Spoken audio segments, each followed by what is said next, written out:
नमस्कार विद्यार्थी मित्रांनो, मी Vishakha Sawant S education channel मध्ये आपलं स्वागत आहे। आज आपण मराठी व्याकरण सिरीज मधील दुसरा भाग अभ्यासत आहोत। या आधीचा पहिला भाग ऑलरेडी आपण अपलोड केलेला आहे। ज्या विद्यार्थ्यांनी तो पाहिला नसेल त्यांनी नक्की पहा। अभ्यासाभिमुख आणि परीक्षाभिमुख असे तुमचे व्हिडिओ आहेत आणि त्याच्यामुळे स्किप न करता ते शेवटपर्यंत नक्की पहा। व्हिडिओ आवडत असतील तर लाईक, शेअर आणि सबस्क्राईब करायला विसरू नका। तर आपण आज भाषा विचार मधला दुसरा भाग अभ्यासत आहोत। मराठी व्याकरणाचे ऑलरेडी आपण 84च्या वर व्हिडिओ एस एज्युकेशन महाराष्ट्र या युट्यूब चॅनेलला अपलोड केलेले आहेत। ते बघितले नसतील तर तेही बघा आणि बदलानुसारचे हे व्हिडिओ आहेत ते नवीन व्हिडिओ तुम्हाला बघायचे असतील आणि त्याचं नोटिफिकेशन मिळायचं असेल तर बेल आयकन नक्की प्रेस करा। तर आजचा आपला टॉपिकचं नाव आहे भाषा विचार भाग 2। तर त्याच्यामध्ये आपण भाषेचे स्वरूपावरचे वेगवेगळे जे प्रकार आहेत ते अभ्यासणार आहोत। त्याच्यामध्ये मातृभाषा आहे, बोलीभाषा आहे, प्रमाण भाषा आहे, राजभाषा आहे, अभिजात भाषा आहे, याची डिटेल माहिती आपण अभ्यासणार आहोत। शिवाय शॉर्ट नोट्स कशा काढायच्या यासाठी शेवटी व्हिडिओच्या शेवटी तुम्हाला एक स्क्रीनशॉट टाकलेला असेल, ते सुद्धा तुम्ही तुमच्या वहीमध्ये नोट करून ठेवायचे जेणेकरून परीक्षेला जाताना तुम्हाला शॉर्ट नोट्स उपलब्ध होऊ शकतील। तर सुरू करूया आपल्या आजच्या व्हिडिओला। भाषा विचार भाग 2। तर याच्यामध्ये बघा, भाषेच्या स्वरूपावरूनचे पडणारे प्रकार मध्ये आपण पहिला प्रकार अभ्यासतोय तो म्हणजे मातृभाषा। अगदी शॉर्टकट मध्ये मी इथे व्याख्या लिहिलेल्या आहेत। घरात बोलली जाणारी भाषा। आपण ज्या वेळेला लहान असतो त्यावेळेला आपल्या घरामध्ये आपले आई वडील असतील, आपले नातेवाईक असतील, यांच्याकडून आपण जी भाषा शिकतो, थोडक्यात घरात बोलली जाणारी जी भाषा असते त्याला मातृभाषा असं म्हणतात। मातृभाषा ही व्यक्तीच्या जडणघडणीतील प्रमुख भाषा समजली जाते। आपल्या घरात बोलल्या जाणाऱ्या भाषेस मातृभाषा असं म्हणतात। मग ते आपले आई बाबा असू देत किंवा आपल्या सभोवतालचे आपले नातेवाईक असू देत, यांच्याकडून आपण घरामध्ये जी भाषा शिकतो त्यालाच मातृभाषा असं म्हणतात। मानवाची जननी भाषा म्हणून जर म्हणायचं झालं तर मानवाची जननी भाषा ही मातृभाषा असते, कारण प्रत्येक व्यक्ती ही स्वतःच्या घरामध्ये आधी शिकते आणि त्यानंतर मग दुसरी भाषा असते ती आपण ज्या वेळेला घरातून पहिलं पाऊल बाहेर ठेवतो त्यावेळेला शिकतो ती भाषा। त्यामुळं प्रत्येक व्यक्तीची जननी भाषा कोणती असा जर प्रश्न असेल तर त्याचा आन्सर पाहिजे मातृभाषा। समजलं? आता पुढचं बघा, बोलीभाषा। आपण ज्या वेळेला घरातून बाहेर पडतो त्यावेळेला दैनंदिन व्यवहारासाठी आपण जी भाषा वापरतो त्यालाच बोलीभाषा असं म्हणतात। आणि बोलीभाषा ही प्रादेशिकतेनुसार बदलत असते। म्हणजे जसं तुम्ही आता मी सातारा मधून बोलते, मग साताराची एक बोलण्याची पद्धत किंवा ढब ही वेगळी असते। त्याच पद्धतीने कोल्हापूरला जा, सोलापूरला जा, विदर्भामध्ये अमरावती, अकोला किंवा तिकडे चंद्रपूर असेल किंवा गडचिरोली असेल, भंडारा, गोंदिया यांसारखे जे जिल्हे आहेत, या प्रत्येक ठिकाणी किंवा कोकणामध्ये जरी गेलात, रत्नागिरी, सिंधुदुर्ग वगैरे हे जे जिल्हे आहेत, तर अनेक ठिकाणी तुम्ही बघितलं तर बोलतात मराठीच, परंतु बोलण्याची पद्धत ही वेगवेगळी आहे। आणि आपण नोकरी किंवा विशिष्ट कामधंद्यानिमित्ताने जर तिथे गेलो आणि तिथल्या लोकांशी संवाद किंवा कॉन्व्हर्सेशन जर साधायचं असेल तर आपण त्यांच्या भाषेशी मिळतं जुळतं बोलण्याचा प्रयत्न करतो आणि ती जी भाषा असते त्यालाच बोलीभाषा असं म्हणतात। थोडक्यात काय की दैनंदिन व्यवहारासाठी आपण एकमेकांशी संवाद साधण्यासाठी जी भाषा वापरतो त्यालाच बोलीभाषा असं म्हणतात। आणि अनेक वेळेला योग्य अयोग्य विधानासाठी यावर विचारतात की प्रादेशिकतेनुसार बदलणारी भाषा कोणती, तर ती आहे बोलीभाषा। हे लक्षात ठेवायचं आहे। किंवा प्रदेशान्वये बदलते। इथं मी अतिशय शॉर्टकट मध्ये त्याच्या व्याख्या लिहून ठेवल्यात की जेणेकरून तुम्हाला ते शॉर्ट नोट्स प्रिपेअर करायला सोपं जाईल। व्हिडिओच्या शेवटी मी ह्याचं स्क्रीनशॉट तुम्हाला टाकणार आहे। प्रमाण भाषा बघा, राजकीय, सामाजिक, साहित्यिक किंवा शास्त्रीय दृष्टीने वापरली जाणारी भाषा। प्रमाण भाषा ही सगळीकडे सेम असते, ती बदलत नाही। फॉर एक्झाम्पल, जसं मराठी व्याकरणाचं जे पुस्तक आहे ते मराठी व्याकरणाचं मग कोणत्याही लेखकाचं असू दे, त्याच्यामध्ये वापरली जाणारी जी भाषा आहे ती सातारामध्ये तीच असणार आहे, कोल्हापूरमध्ये तीच असणार आहे किंवा विदर्भामध्ये तीच असणार आहे आणि कोकणामध्ये तीच असणार आहे। दुसरं जर एक्झाम्पल बघायचं झालं तर इतिहासाचं किंवा विज्ञानचं पुस्तक बघा, त्याच्यामध्ये जी वापरली जाणारी भाषा आहे तीही सगळीकडेच असणार आहे। तुमच्या नोकरीच्या ऍडव्हर्टाइजमेंट निघत असतात किंवा जाहिराती निघत असतात आणि त्या जाहिरातींमध्ये जी वापरली जाणारी सरकारी भाषा आहे तीही ऑल ओव्हर महाराष्ट्रामध्ये सगळीकडे सेम असणार आहे, त्याच्यामध्ये काही बदल नसतो. असं नसतं की विदर्भातील बोलीभाषेनुसार त्याची त्या जाहिरातीची रचना केलेली असते, असं तुम्ही कधी बघितलंय का? तर कधीच शक्य नसतं. आणि त्याच्यामुळे प्रमाण भाषा ही स्थिर असते. थोडक्यात काय तर स्थिर असणारी भाषा कोणती आहे तर ती प्रमाण भाषा आहे आणि ही फारशी बदलत नाही, तिचे विशिष्ट ठोकताळे असतात. आणि म्हणूनच ग्रंथ संपदेची किंवा ग्रंथ निर्मितीची भाषा कोणती तर ती आहे प्रमाण भाषा. आलं लक्षात? त्याच्यानंतर पुढचं आहे राजभाषा. राजभाषेचं एक वैशिष्ट्य, राजभाषा आणि अभिजात भाषा हे महत्वाचं आहे. यावेळेची पोलीस एक्झाम असू दे किंवा सरळ सेवा असू दे, अभिजात भाषेवर तुम्हाला 100% प्रश्न असणारच आहे. कारण अभिजात भाषेला नुकतंच 2024 मध्ये अभिजात भाषेवर तुम्हाला पोलीस एक्झाम असू दे किंवा सरळ सेवा असू दे, तुम्हाला यावर प्रश्न असणारच आहे. कारण 2024 ला तब्बल 5 भाषांना अभिजात भाषेचा दर्जा मिळालाय आणि त्यामध्ये आपल्या मराठी भाषेचा समावेश आहे. आणि त्यामुळे त्यावर प्रश्न नसणार असं होणार नाही. त्यामुळे अभिजात भाषेचा सुद्धा आपण डिटेल अभ्यास करणार आहोत. तर त्याआधी अभिजात भाषेचा अभ्यास करण्याआधी आपण राजभाषेचा अभ्यास करूया. राजभाषेचं नक्की कन्सेप्ट काय आहे तर जी भाषा संपूर्ण राज्यामध्ये प्राचीन काळापासून ते आधुनिक काळापर्यंत स्वतःचं अस्तित्व टिकून असते, स्वतःचं मौलिकता टिकून असते, त्या भाषेमध्ये अनेक प्रकारचे साहित्य निर्मिती झालेली असते, बहुतांश राज्यातले लोक ती भाषा जर बोलत असतील तर अशा भाषेला राजभाषेचा दर्जा मिळाला, राजभाषेचा दर्जा देतात. आणि एकूण राजभाषा आहेत 22. राज्यघटनेतील जे परिशिष्ट आहे 8वं ते राजभाषेशी रिलेटेड आहे. म्हणजे कोणत्या भाषेस राजभाषेचा दर्जा देवा किंवा त्याच्याविषयीचे जे निकष आहेत याच्याविषयीची संबंधित माहिती राज्यघटनेतील परिशिष्ट 8 मध्ये मिळते. म्हणून जर परीक्षेला तुम्हाला माहिती विचारलेली असेल की राजभाषा एकूण किती आहेत तर 22 आहेत आणि राज्यघटनेतील परिशिष्ट कितवं आहे त्याच्याशी संबंधित तर ते आहे 8वं परिशिष्ट. आता एकूण राजभाषा 22 त्या नक्की कोणकोणत्या आहेत त्या आपण या मॅपद्वारे बघायच्या आहेत. मॅपद्वारे याच्यासाठी बघायच्या आहेत का तर ते दीर्घकाळ लक्षात राहतील आपल्याला. आता इथं मी तुम्हाला 22 राजभाषा कोणत्या आहेत हे दिलेले नाही, मात्र मॅप मध्ये मी तुम्हाला 100% या 22च्या 22 राजभाषा दाखवणार आहे. शिवाय त्या कोणत्या राज्यांशी संबंधित आहेत हेही सांगणार आहे. त्याच्यामुळे आपल्याला परीक्षेला एखादी राजभाषा ही कोणत्या राज्याशी संबंधित असते हेही विचारलेलं असतं. त्यामुळे व्हिडिओ स्किप न करता शेवटपर्यंत पहा. तर बघा याच्यामध्ये दाखवताना बघा इथे जम्मू काश्मीर आणि लडाख ही राज्य आहेत. मी फक्त राज्यांची नावं लिहिणार नाही, भाषेची नावं लिहिणार आहे. कारण याच्यामुळे काय होणार आहे किचकट होईल आणि राज्यांची नावंही मी तोंडी सांगणार आहे. ज्या विद्यार्थ्यांना वाटतंय की आपण हे सर्व व्यवस्थित लक्षात ठेवलं पाहिजे किंवा तुम्हाला परीक्षेला प्रश्नही असतो खालीलपैकी कोणत्या भाषेस राजभाषेचा दर्जा मिळालेला आहे किंवा नाही, त्याच्यामुळे तुम्हाला त्या संबंधित किंवा एखादी राजभाषा ही कोणत्या राज्याशी संबंधित आहे तेही विचारलेलं असतं. बहुतांश पुस्तकामध्ये राजभाषा दिलेल्या आहेत मात्र त्यांच्याशी संबंधित राज्य दिलेली नाहीत.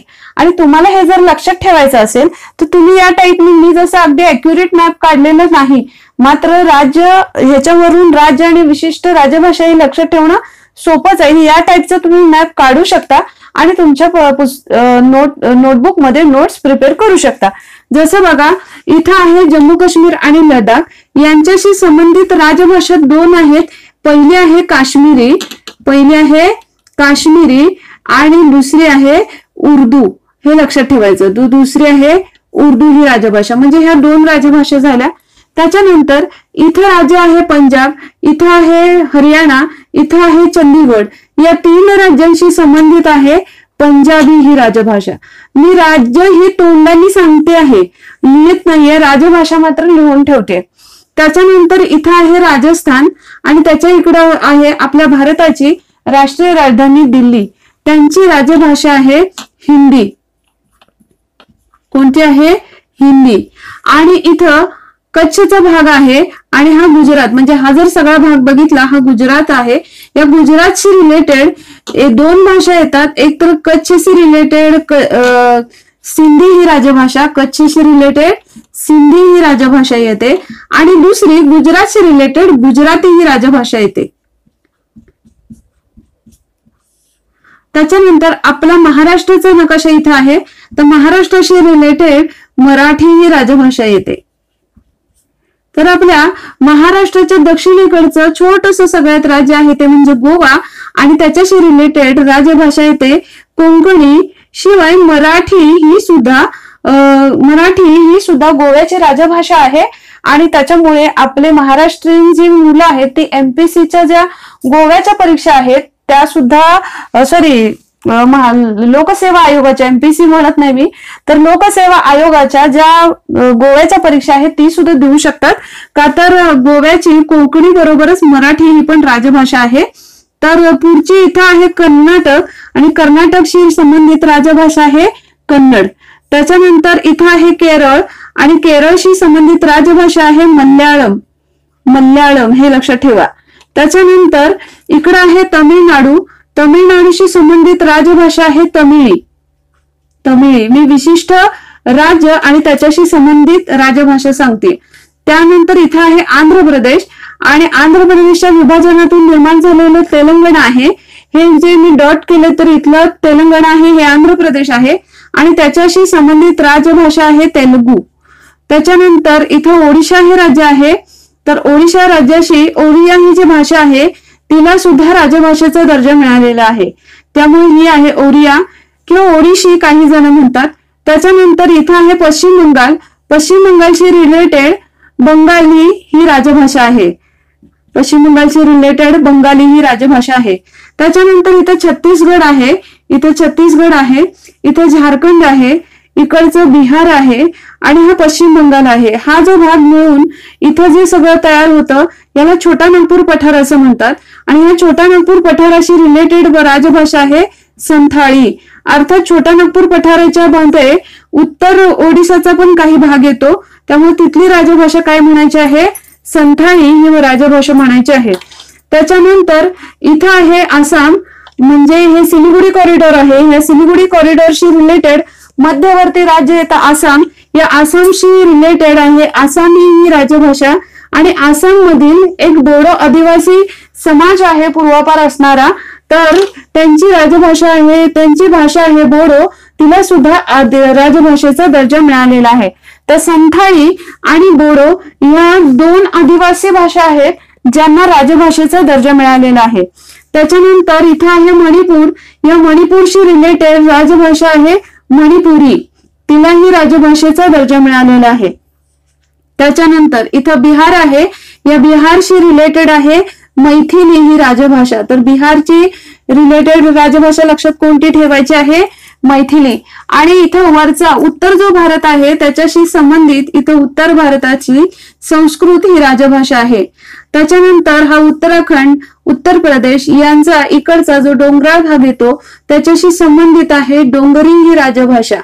त्याच्यानंतर इथं जर हा भाग बघितला तर हा नेपाळचा भाग आहे आणि या नेपाळ मधली एक म्हणजे उत्तर प्रदेश आहे, उत्तराखंड आहे, बिहार इथले नेपाळच्या सीमावर्ती भागातील किंवा सिक्कीम जे आहे त्याच्या सीमावर्ती भागातील लोकांनी नेपाळी ही पूर्वापार स्वीकारलेली भाषा आहे आणि त्यामुळे नेपाळी या बहिस्त भाषेचा सुद्धा राजभाषेचा दर्जा मिळालेला आहे, हे लक्षात ठेवायचं. तर आता आपण मोजून बघूया आणि मग मी तुम्हाला त्याची माहिती सांगते की जसं बघा 1 2 3 4 5 6 7 8 9 10 11 12 13 14 15 16 17 18 19 20 21 आणि 22 झाल्या का 22 राजभाषा. आणि त्याच्याशी संबंधित राज्य सुद्धा मी बोलताना तुम्हाला सांगितलेलं आहे. तर नेपाळ ही एकमेव बहिस्त भाषा अशी आहे, म्हणजे आपल्या देशाच्या बाहेरची भाषा आहे. आपल्या शेजारचं राज्य आहे, शेजारचं राष्ट्र आहे नेपाळ, त्यांच्यातले जे उत्तर प्रदेश आहे, उत्तराखंड आहे, शिवाय सिक्कीमचे जे लोक आहेत त्यांनी या राजभाषेचा पूर्वीपासून ते आतापर्यंत स्वीकार केलेला आहे आणि त्याच्यामध्ये साहित्य निर्मिती झाली आणि त्याच्यामुळे नेपाळी ही जी बहिस्त भाषा आहे तिला आपल्या देशामध्ये राजभाषेचा दर्जा मिळालेला आहे. त्यामुळे लक्षात काय ठेवायचं याच्यामध्ये, तर संथाळी आणि बोडो या दोन आदिवासी भाषा आहेत, आदिवासींशी रिलेटेड भाषा ज्यांना राजभाषेचा दर्जा मिळालेला आहे. दुसरं म्हणजे जर परीक्षेला आपल्याला असं विचारलेलं आहे की कोणती अशी बहिस्त भाषा आहे जिला भारतामध्ये राजभाषेचा दर्जा मिळालेला आहे, तर बहिस्त राष्ट्रातील आहे ती म्हणजे नेपाळी ही जी राजभाषा आहे ती, परत ती कोणत्या राज्यांशी संबंधित आहे असं विचारलं तर उत्तराखंड, उत्तर प्रदेश आणि बिहार तसेच सिक्कीम या राज्यांशी संबंधित कुठली आहे? नेपाळी ही आहे. शिवाय जर आपल्याला याच्यामध्ये जर विचारलेलं असेल की भारतातील सर्वात जुन्या भाषा कोणत्या, तर भारतातील सर्वात जुन्या भाषांमध्ये तमिळ येते आणि संस्कृत. सर्वात जुनी कुठल्या येतात? तमिळ आणि संस्कृत या दोन भाषा येतात. त्यातलं तमिळ ही दक्षिण भारतातील सर्वात जुनी आणि मध्य किंवा उत्तर भारतातील सर्वात जुनी कुठली येणार? संस्कृत. आशा करते की ह्या 22 राजभाषा तुमच्या लक्षात राहतील. त्याच्यानंतर आपण बघूया सर्वात महत्वाचं ते म्हणजे अभिजात भाषा. एखादी जर भाषा संपूर्ण देशामध्ये प्राचीन काळापासून ते आधुनिक काळापर्यंत स्वतःचं अस्तित्व टिकून असेल तर अशा भाषेस अभिजात भाषेचा दर्जा मिळतो. अभिजात भाषा आणि राजभाषेमध्ये फरक काय आहे की राजभाषा ही संपूर्ण राज्यामध्ये प्राचीन काळापासून ते आधुनिक काळापर्यंत स्वतःचं अस्तित्व टिकून असणारी असावी, तर अभिजात भाषा ही संपूर्ण देशामध्ये स्वतःचं अस्तित्व प्राचीन काळापासून ते आधुनिक काळापर्यंत टिकून असणारी असावी हे आहे. शिवाय अनेक वेळेला आपल्याला परीक्षेला त्याचे निकष सुद्धा विचारले जातात. एमपीसीचे जे विद्यार्थी परीक्षा देतात त्यांना मोठी मोठी वाक्य लक्षात राहत नाहीत. त्याच्यासाठी साधी आणि सोपी एक आयडिया मी केली की हे शब्द तुम्ही लक्षात ठेवायचे आहेत. कशाविषयी? अभिजात भाषेचे जे निकष आहेत त्याच्याविषयीचे हे शब्द तुम्ही लक्षात ठेवायचे आहेत. कोणते? तर प्राचीन असावे म्हणजे प्राचीनता, मौलिकता, त्या भाषेचं महत्व तेवढं असावं. शिवाय सलगता, त्या भाषेमध्ये ती भाषा बोलण्यामध्ये वापरामध्ये तिची सलगता असावी, तिची वाङ्मयीन परंपरा असावी. तर हे 4 शब्द लक्षात ठेवायचे. प्राचीनता, मौलिकता, सलगता आणि वाङ्मयीन परंपरा या निकषावर एखादी भाषा जर प्राचीन काळापासून आधुनिक काळामध्ये पर्यंत संपूर्ण देशामध्ये प्रचलित असेल तर अशा भाषेचा अभिजात भाषेचा दर्जा दिला जातो. आताच नुकताच 2024 मध्ये आपल्या मराठी भाषेसही अभिजात भाषेचा दर्जा मिळालेला आहे. तर सध्या एकूण अभिजात भाषा किती आहेत? 11 आहेत. पोलीस सारखी एक्झाम जर तुम्ही देत असाल तर हा सिक्वेन्स लक्षात ठेवणं गरजेचं आहे. तर तमिळला म्हणजे सर्वात पहिल्यांदा प्रथम अभिजात भाषेचा दर्जा मिळालेली भाषा आहे तमिळ, जी दक्षिण भारतातील आहे. तमिळ इथं तमिळनाडूशी रिलेटेड भाषा. तर सर्वात प्रथम अभिजात भाषेचा दर्जा मिळालेली भाषा तमिळ आहे आणि त्याच्यानंतर 2 नंबरला संस्कृतला अभिजात भाषेचा दर्जा मिळालाय. तर तमिळ 2004, संस्कृत 2005, कन्नडी किंवा कानडी, कन्नड सुद्धा म्हणतात त्याला 2008, तेलुगू 2008, मल्याळम 2013, उडिया 2014 आणि मराठी, बंगाली, प्राकृत, आसामी आणि पाली या 5 भाषांना 2024 मध्ये अभिजात भाषेचा दर्जा मिळालेला. त्यामुळे याच्यावर आधारित तुम्हाला 2024 मध्ये खालीलपैकी कोणत्या भाषेचा अभिजात भाषेचा दर्जा मिळाला किंवा मिळाला नाही असं विचारू शकतात. भारतातील सर्वात प्रथम अभिजात भाषेचा दर्जा मिळवणारी भाषा कोणती आहे? त्याच्यानंतर बघा 2008 ला कन्नड किंवा कानडी आणि तेलुगू या 2 भाषांना 2008 ला एकाच वर्षी काय मिळालेलं आहे? अभिजात भाषेचा दर्जा मिळालेला आहे. त्याच्यामुळं कन्नड किंवा कानडी हे 2008 लक्षात ठेवा आणि 2024च्या एकूण 5 भाषा आहेत ज्यांना अभिजात भाषेचा दर्जा मिळालाय हे लक्षात ठेवायचं. तर त्या भाषा कोणत्या आहेत? मराठी, बंगाली, प्राकृत, आसामी आणि पाली. आता काही वेळेला काय करू शकतात की यातल्या 4 भाषा देतील, यातल्या 3 भाषा देतील आणि एखादी यातली वेगळी देतील, जेणेकरून काय की 2024 ला दर्जा मिळालाय अभिजात भाषेचा त्यातले 3 आणि एक वेगळीच असेल की ज्यांना आधी कधीतरी दर्जा मिळालाय असंही असू शकतं. त्याच्यामुळे ह्या भाषा आणि त्यांचं अभिजात भाषेचा दर्जा मिळालेलं जे साल आहे की ते लक्षात ठेवणं गरजेचं आहे. शिवाय आणखीन एक महत्वाची गोष्ट म्हणजे मराठी भाषेस अभिजात भाषेचा दर्जा मिळावा यासाठी महाराष्ट्रामध्ये कशा प्रकारच्या जडणघडणी झाल्या हे महत्वाचं आहे. तर एक तर अभिजात मराठी भाषा समिती नेमली गेली आणि ही 2012 ला समिती नेमली गेली. कधी? 10 जानेवारी 2012 आणि या समितीचे अध्यक्ष होते रंगनाथ पठारे आणि त्यामुळे या समितीस अध्यक्षांवरूनच रंगनाथ पठारे समिती असंही म्हटलं जातं. खरं नाव आहे समितीचं अभिजात मराठी भाषा समिती, तर अध्यक्षांवरून पडलेलं नाव काय? रंगनाथ पठारे समिती. अर्थात मराठी भाषेला अभिजात भाषेचा दर्जा मिळावा याच्याशी संबंधित समिती कोणती? तर बहुतांश विद्यार्थ्यांच्या लक्षामध्ये फक्त आणि फक्त रंगनाथ पठारे समिती एवढंच येतं। परंतु त्याचबरोबर आता अलीकडे 2023-24 ला सुद्धा मराठी भाषेला अभिजात भाषेचा दर्जा मिळावा यासाठी जी कार्यप्रणाली आहे ती पुढे चालावी याच्यासाठी ज्ञानेश्वर मुळे यांच्या अध्यक्षतेखाली सुद्धा समिती नेमली गेली होती। त्यामुळे ऑप्शनला तुम्हाला ज्ञानेश्वर मुळे समिती असू शकतं। त्यामुळे लक्षात ठेवायचं, जर अध्यक्षांच्या नावावरूनच समितीला नाव दिलं जातं ही एक प्रचलित प्रथा आहे आणि त्याच्यामुळे रंगनाथ पठारे समिती किंवा ज्ञानेश्वर मुळे समिती ही मराठी भाषेला अभिजात भाषेचा दर्जा मिळावा म्हणून नेमलेल्या समित्या होत्या, हे लक्षात ठेवायचं। ज्ञानेश्वर मुळे समिती ही 2023-24 ला नेमलेली होती, तर रंगनाथ पठारे समिती ही 10 जानेवारी 2012 ला नेमलेली होती। अनेक वेळेला जे एमपीसीच्या परीक्षा असतात त्याच्यामध्ये रंगनाथ पठारे समितीचे सदस्य कोण होते किंवा नव्हते याच्याविषयी सुद्धा प्रश्न विचारला जातो। तर हरी नरके, श्रीकांत बहुलकर, सतीश काळसेकर, आनंद उबाळे, नागनाथ कोतापल्ले, कल्याण काळे, परशुराम पाटील, मधुकर वाकोडे, मैत्रेयी देशपांडे हे अभिजात मराठी भाषा समितीचे 2012 सदस्य होते, हे लक्षात ठेवा। हे कधीचे होते? 2012 आणि या समितीने 2013 अहवाल सादर केलेला होता। मात्र त्याच्यावर पुढं फारसं काही केंद्र शासनानं सकारात्मक दृष्टिकोन दाखवलेला नव्हता।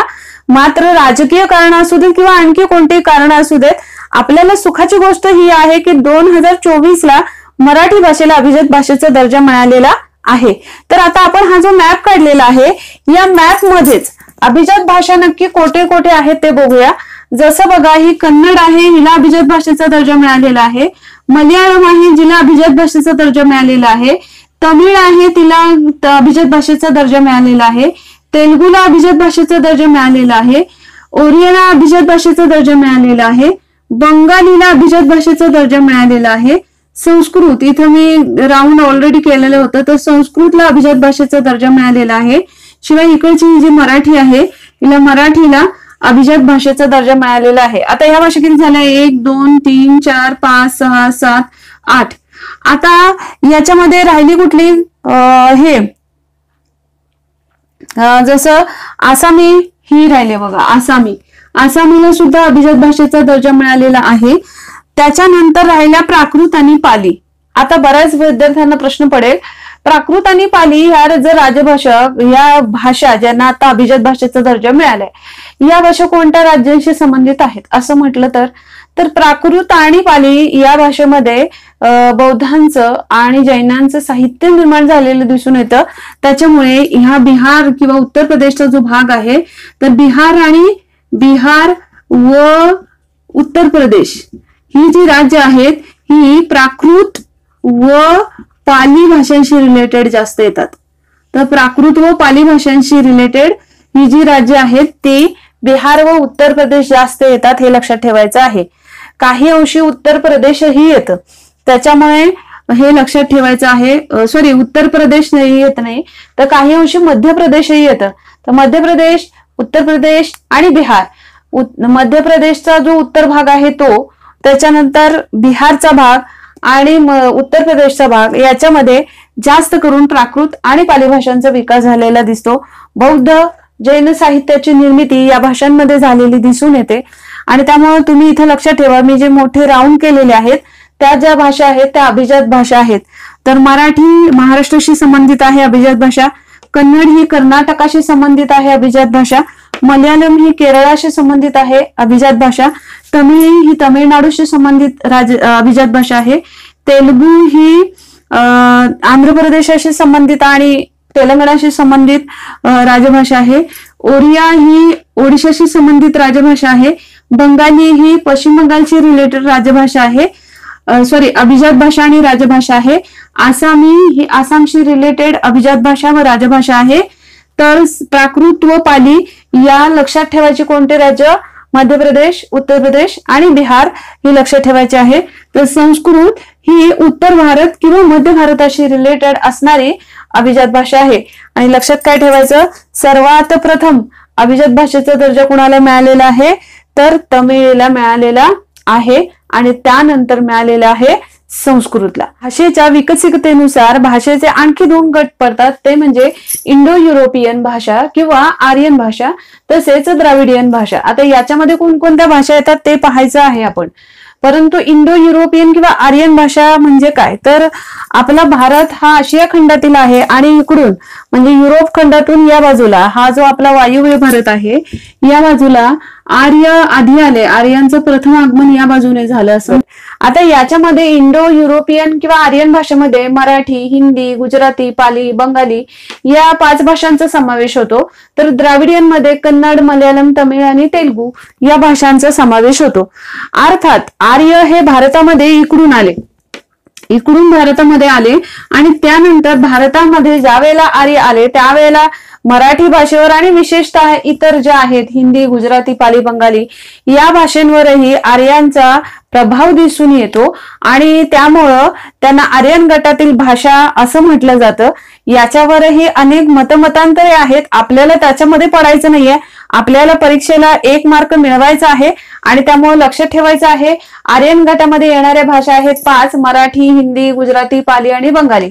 आणि त्यापैकी सुद्धा मराठी, त्यानंतर पाली आणि बंगाली या ज्या भाषा आहेत यांना आता अभिजात भाषेचा दर्जा मिळालेला आहे. त्यामुळं आर्यन गटातील एकूण किती भाषा आहेत ज्यांना अभिजात भाषेचा दर्जा मिळालाय असं विचारलं तर त्या किती आहेत? 3.